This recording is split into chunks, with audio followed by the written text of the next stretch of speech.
सुप्रभात बच्चों, कैसे हो आप सब। मैं आशा करती हूँ आप सब बहुत ही अच्छे और स्वस्थ होंगे।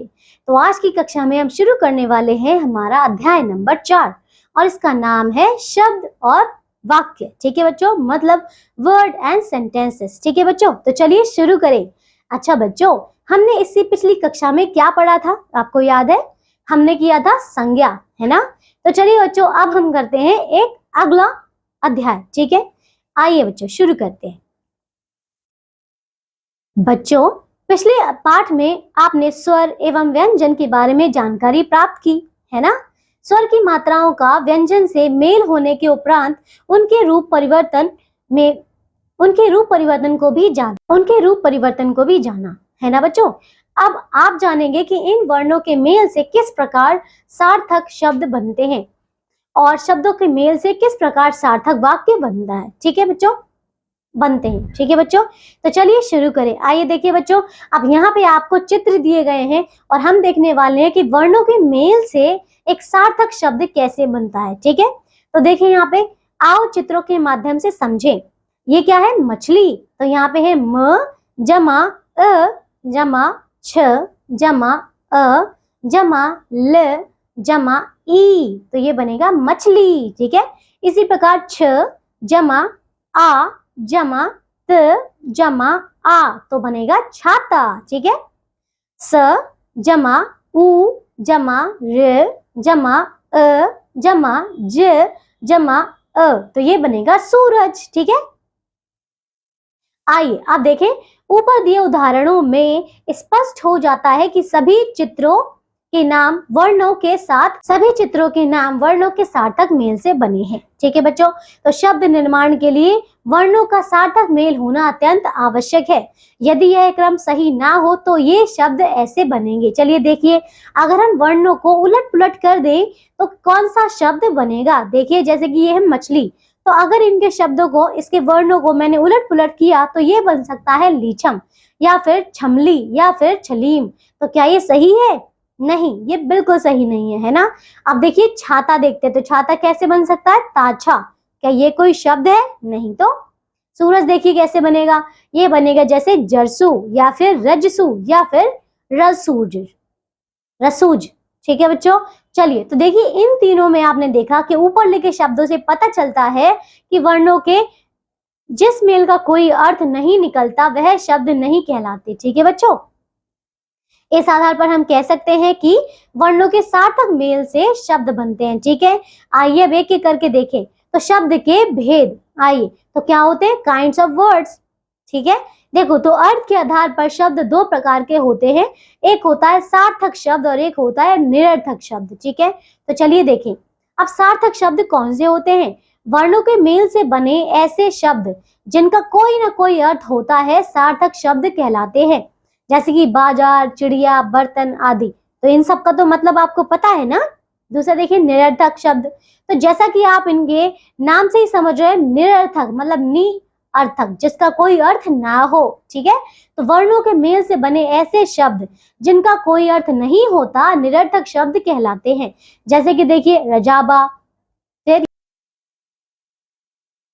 चलिए अब देखते हैं वाक्य। तो वर्णों के सार्थक मेल से शब्द तथा शब्दों के सार्थक मेल से वाक्य बनते हैं। ठीक है बच्चों, इनके शब्द समूह सार्थक होते हैं जो पूरा अर्थ प्रकट करते हैं। ठीक है बच्चों, तो आपको समझ में आया कि आपको एक शब्द बनाने के लिए वर्णों का सही क्रम होना आवश्यक है, और दूसरा एक, अगर आपको सार्थक वाक्य बनाना है तो शब्दों का सही क्रम होना चाहिए। ठीक है बच्चों, अब आइए आगे देखें। तो आओ चित्रों एवं उदाहरणों द्वारा समझें। तो देखिए यहाँ पे किसका चित्र है? ये चिड़िया का।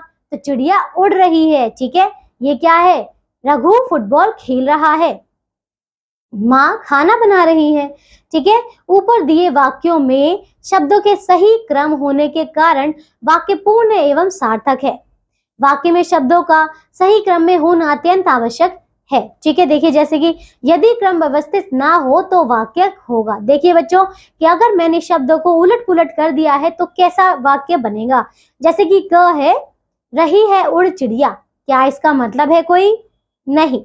ख देखिए खेल फुटबॉल रहा है रघु, इसका भी कोई सही अर्थ नहीं है। घ देखिए, खाना है माँ बना रही।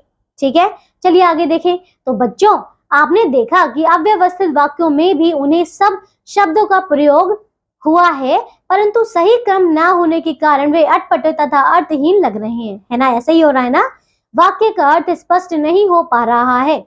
अतः कहा जा सकता है कि शब्दों के सार्थक मेल से वाक्य का निर्माण होता है। तो अब आपको समझ आ गया कि एक वाक्य कैसे बनता है। चलिए बच्चों, अब देखते हैं वाक्य के अंग, मतलब पार्ट्स ऑफ सेंटेंस। ठीक है, देखिए, तो प्रत्येक वाक्य के दो अंग होते हैं, एक होता है उद्देश्य, एक होता है विधेय। ठीक है, चलिए देखिए, तो जिसके बारे में कोई बात कही जाए उसे उद्देश्य कहते हैं, और उद्देश्य के बारे में जो कुछ कहा जाए, ठीक है, और उद्देश्य के बारे में जो कुछ कहा जाए उसे विधेय कहते हैं। जैसे कि देखिए, हिरन दौड़ रहा है। ठीक है, तो इसमें हिरन की बात हो रही है, तो हिरन हो जाएगा आपका उद्देश्य। लेकिन हिरन कर क्या रहा है, तो बताया जा रहा है कि हिरन दौड़ रहा है। ठीक है, मतलब दौड़ रहा है, ये क्या है, इसका विधेय।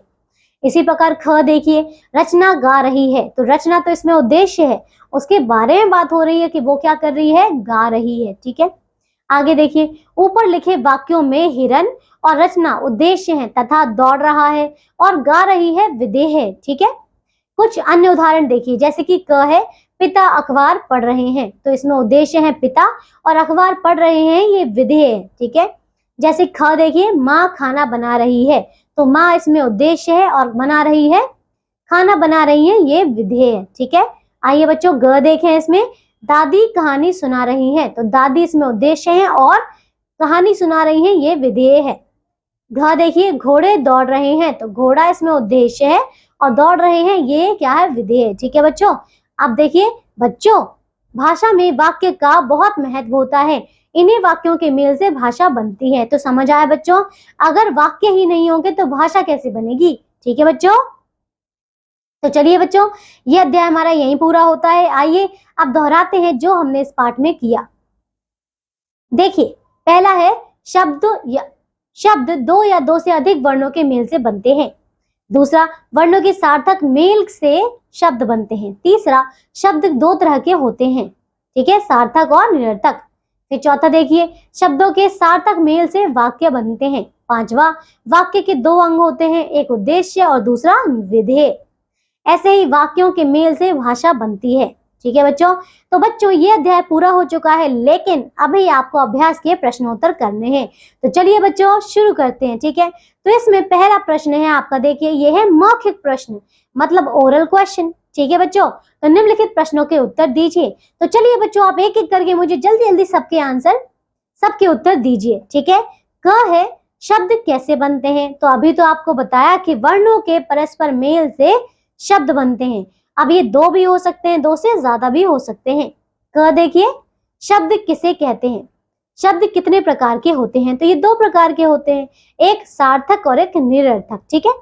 ग देखिए, वाक्य किस प्रकार बनते हैं? तो शब्दों के सही मेल से वाक्य बनते हैं। ठीक है बच्चों। घ देखिए, वाक्य के कितने अंग होते हैं? तो वाक्य के दो अंग होते हैं, एक उद्देश्य और एक विधेय। ठीक है बच्चों, आइए अब दूसरा प्रश्न करते हैं। यह है लिखित प्रश्न, मतलब रिटन क्वेश्चन। तो इसका पहला है, सही उत्तर के आगे सही का चिन्ह लगाइए। तो क देखिए, वर्णों के मेल से क्या बनते हैं? बताइए क्या बनते हैं? ये बनते हैं शब्द। ठीक है बच्चों। अब ख देखिए, शब्दों के मेल से क्या बनाए जाते हैं? तो ये बनाए जाते हैं वाक्य। ग देखिए, उद्देश्य और विधेय किसके अंग हैं? तो ये है वाक्य के अंग। ठीक है। अब घ देखिए, नीचे लिखे शब्दों में सार्थक शब्द है क्या? ताबकी, किताब या बताकी। तो ये है दूसरा वाला किताब। ठीक है बच्चों। आइए दूसरा प्रश्न करें। नीचे दिए गए शब्दों के सार्थक रूप लिखिए। जैसे कि ये क्या लिखा है? सीरकू, नहीं, ये हो जाएगा कुर्सी। ये है निकहा, नहीं, क्या बनेगा?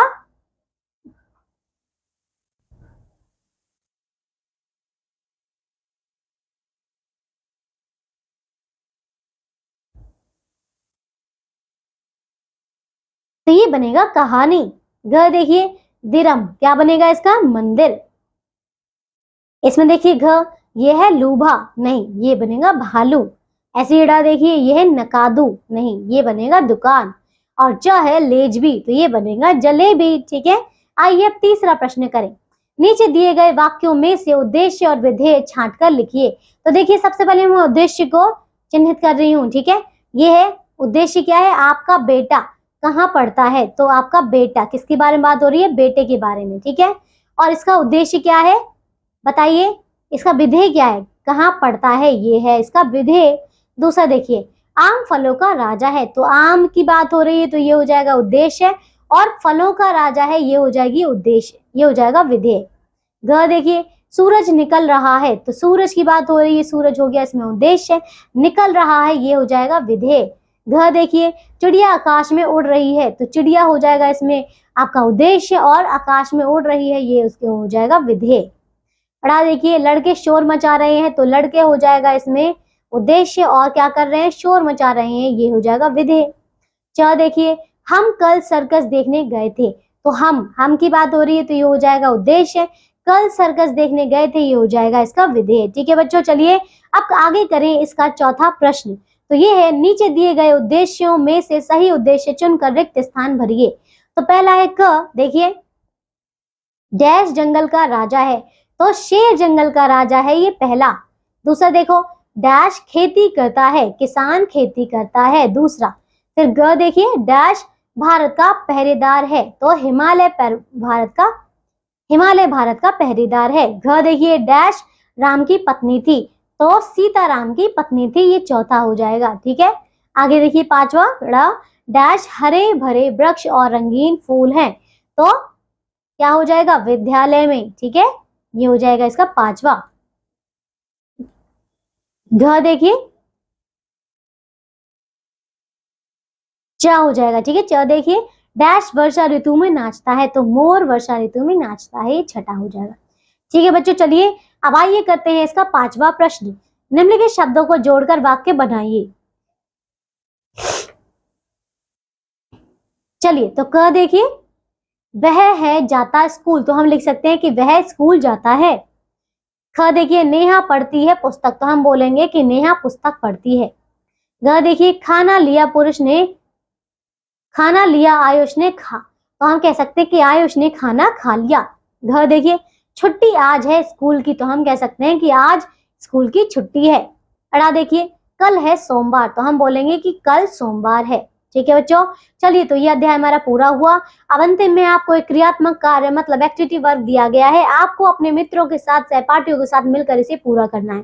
तो बच्चों, ये अध्याय पूरी तरीके से हमारा यही समाप्त होता है। मैं आशा करती हूँ अब आपको ये अध्याय अच्छे से समझ आ गया होगा। ठीक है, तो अब हम मिलेंगे एक नई कक्षा में से ही एक नए अध्याय के साथ। तब तक के लिए आप सब अपना ध्यान रखिए और स्वस्थ रहिए। बाय।